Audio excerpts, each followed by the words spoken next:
Hey guys, welcome to the channel. तो आज हम 21 MCQs देखेंगे प्रैक्टिस सेट 4 के अंदर, जो कि रिसर्च एप्टीट्यूड पर बेस्ड है।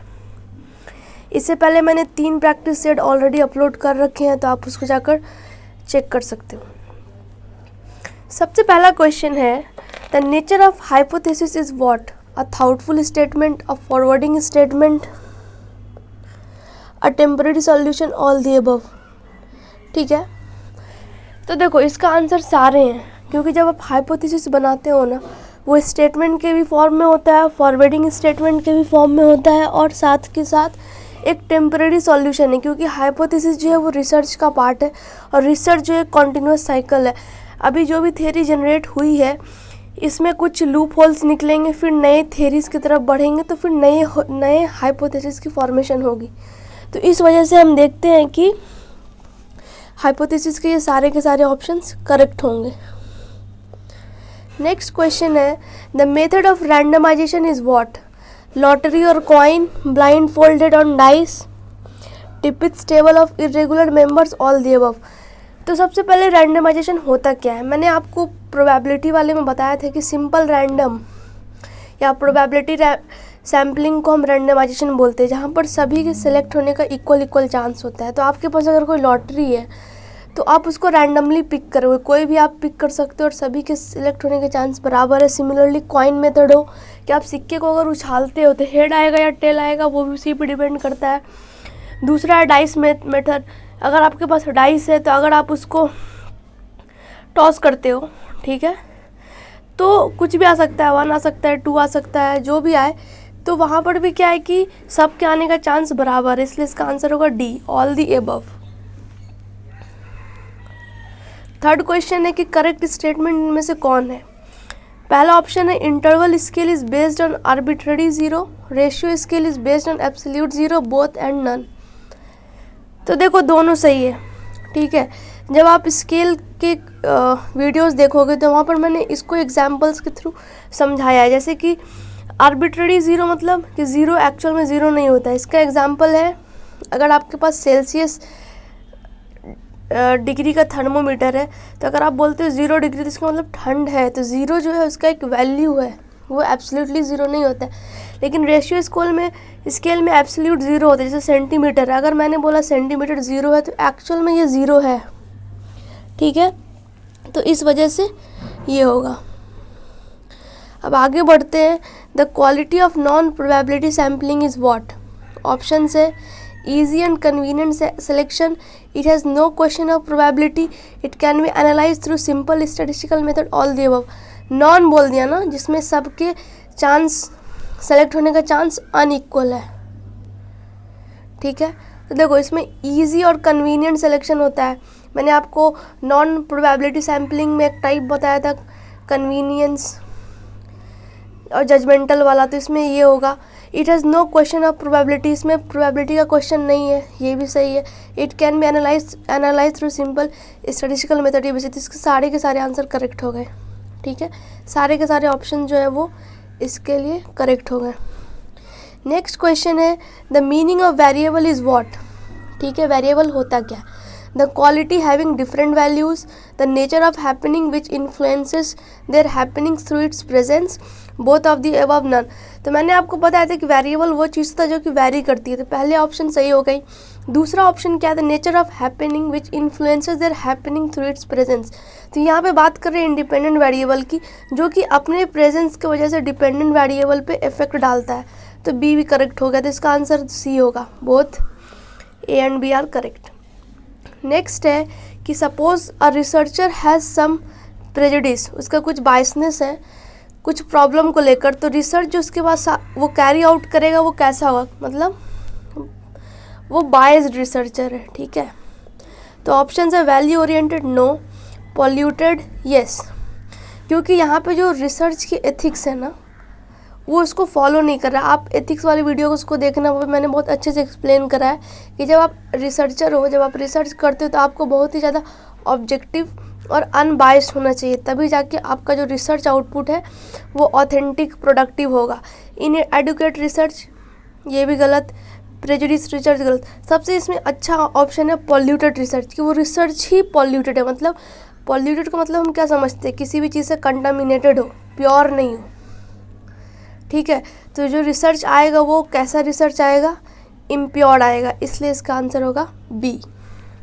नेक्स्ट क्वेश्चन है the advantage of sample is what, time saving, money and energy all.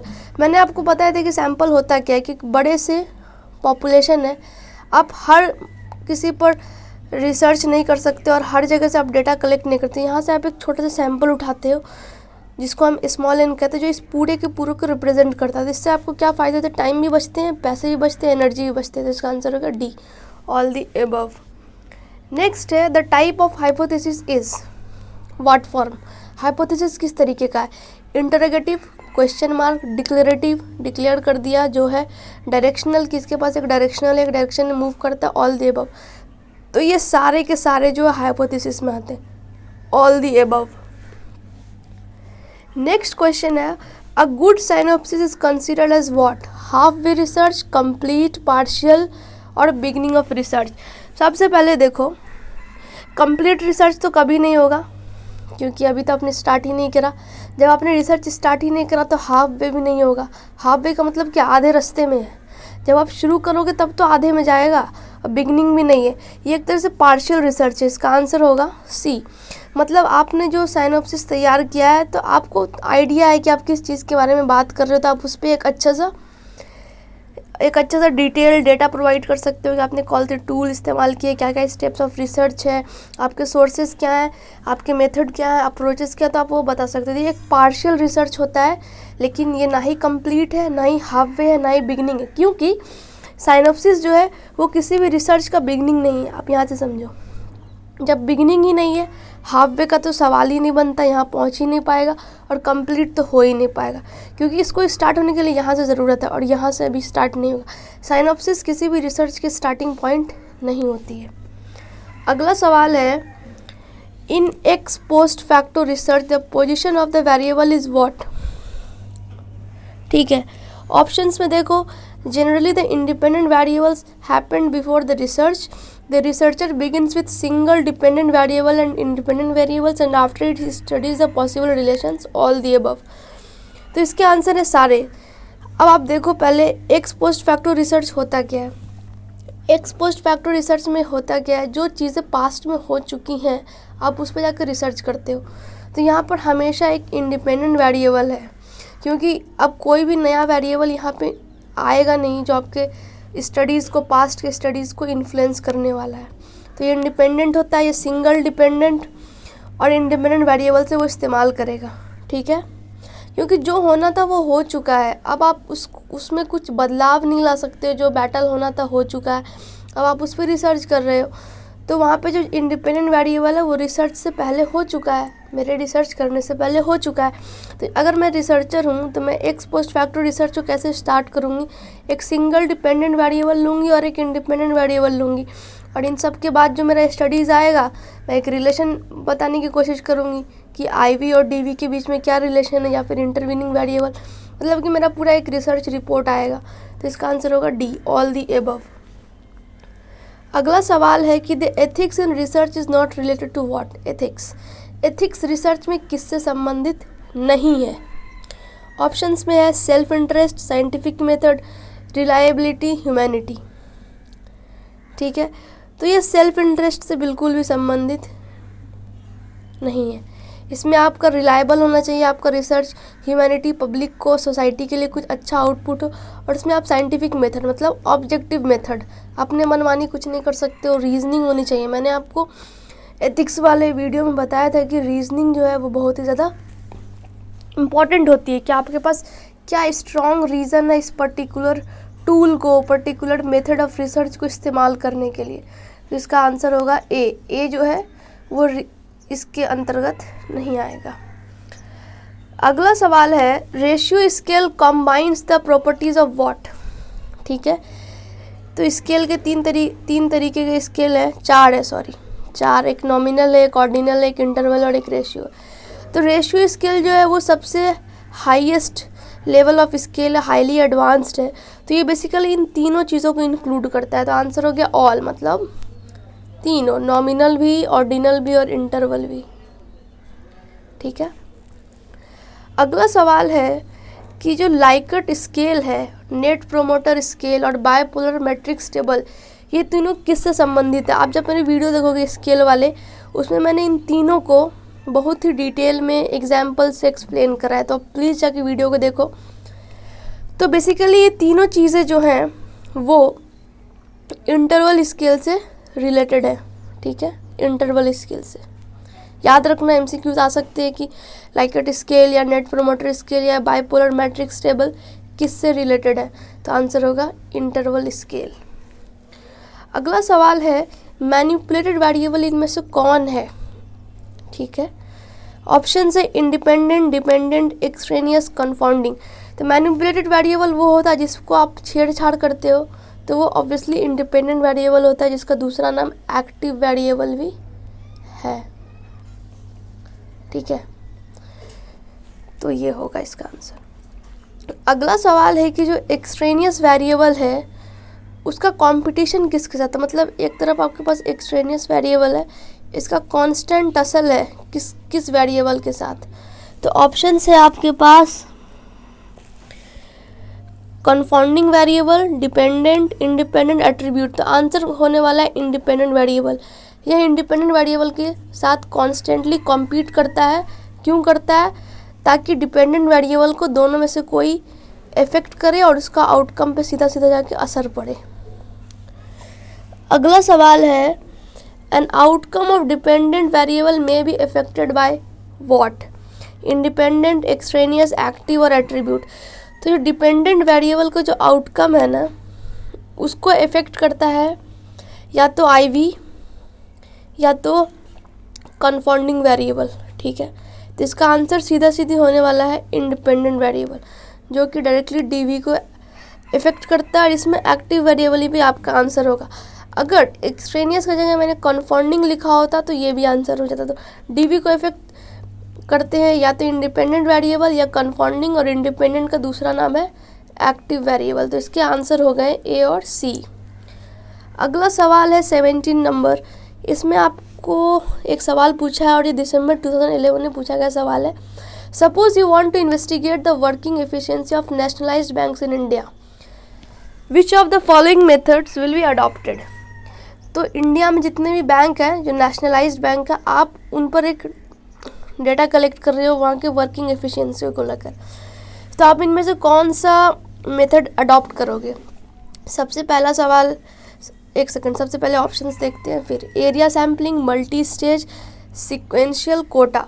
तो मैंने आपको सैम्पलिंग वाले वीडियो में एक चीज़ बताई थी कि जब भी पॉपुलेशन बहुत बड़ा होता है या नेशनल लेवल पर होता है, जहाँ पर आपको रैंडमली चीज़ें सेलेक्ट करना, आप अपने मन से तो नहीं सेलेक्ट करोगे कौन से बैंक पिक करना है, नहीं कर सकते अपने हिसाब से, आपको रैंडम देखना है। तो आप वहाँ पे क्या करते हो, क्लस्टर बनाते हो। जैसे कि ये समझो, ये पूरा इंडिया हो गया, इसमें बहुत सारे स्टेट्स हैं, स्टेट्स में बहुत सारे डिस्ट्रिक्ट्स हैं और डिस्ट्रिक्ट्स में सिटीज़ हैं, तो हर सिटीज़ में बैंक है।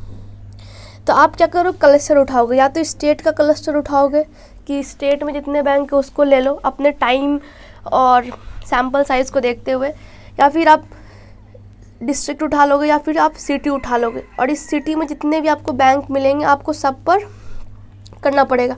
मान लो आपने उठा लिया डिस्ट्रिक्ट, तो इस डिस्ट्रिक्ट में जितने भी बैंक हैं आप सब पे क्या करोगे, रिसर्च करोगे।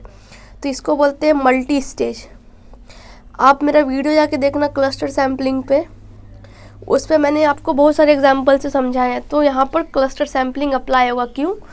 क्योंकि पॉपुलेशन बहुत बड़ी है, नेशनल लेवल पर आपको जाना है तो बहुत बैंक है। अगर नेशनल लेवल पे देखा जाए तो आप क्या करोगे, क्लस्टर करोगे। क्लस्टर मतलब जो नेचुरली डिवाइडेड ग्रुप है, मतलब स्टेट एक डिवाइडेड ग्रुप है, फिर सिटी है, डिस्ट्रिक्ट है, सिटी है, विलेजेस है, तो आप एक क्लस्टर उठा लोगे, या तो स्टेट का, या तो डिस्ट्रिक्ट का, या सिटी का, या विलेजेस का, या फिर वार्ड का, या इस पर्टिकुलर डायमीटर में, मतलब 200 किलोमीटर्स के अराउंड कितने बैंक हैं इस पर्टिकुलर सिटी में। इस तरीके से आप कुछ भी एक अपना स्टैंडर्ड लोगे और उस क्लस्टर में जितने बैंक आएंगे सबको आपको पिक करना पड़ेगा।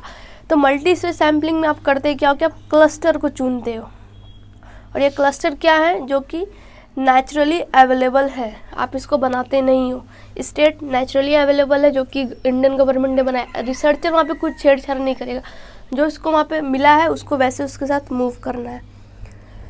अगला सवाल है an intercept interviewing involves what.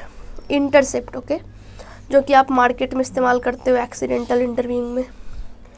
Option है stratified, snowball, judgemental, multi stage. तो आंसर होगा जजमेंटल। क्यों होगा?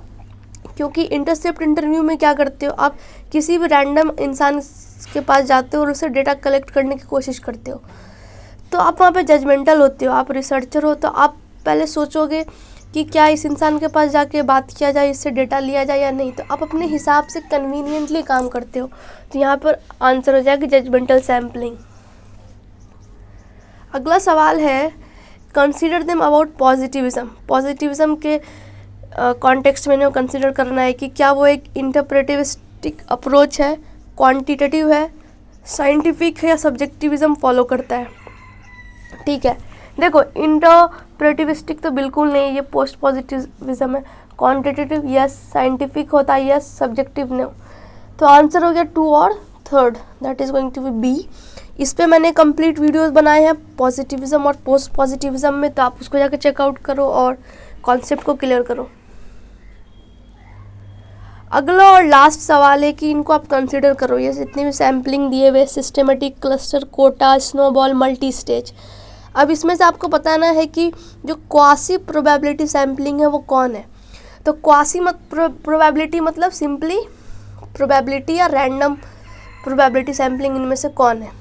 ठीक है, तो देखो systematic yes, cluster yes, quota no, snowball no, multi stage yes. तो आंसर हो गया 1, 2 एंड 5th। तो इसका डी ऑप्शंस ओके, एक इसका डी ऑप्शंस होगा जिसमें 1, 2 और 5th है, वो शायद नहीं आ पाया इस पर। ठीक है, तो इसका आंसर हो गया डी। तो इसमें ये तीनों के तीनों सही है। तो गाइज आज के लिए बस इतना ही। आई होप कि ये MCQs आपको बहुत ज़्यादा हेल्प करेंगे नेट एग्ज़ाम में। साथ में आपके कॉन्सेप्ट कितने क्लियर है आप उसको भी समझ पाओगे जब आप इन क्वेश्चंस को सॉल्व करोगे। तो आपको ये वीडियो कैसा लगा आप प्लीज़ कमेंट बॉक्स में कमेंट करके बताइए, और अगर वीडियो अच्छा लगा तो आप इसे लाइक कीजिए, शेयर कीजिए और चैनल को सब्सक्राइब कीजिए। धन्यवाद।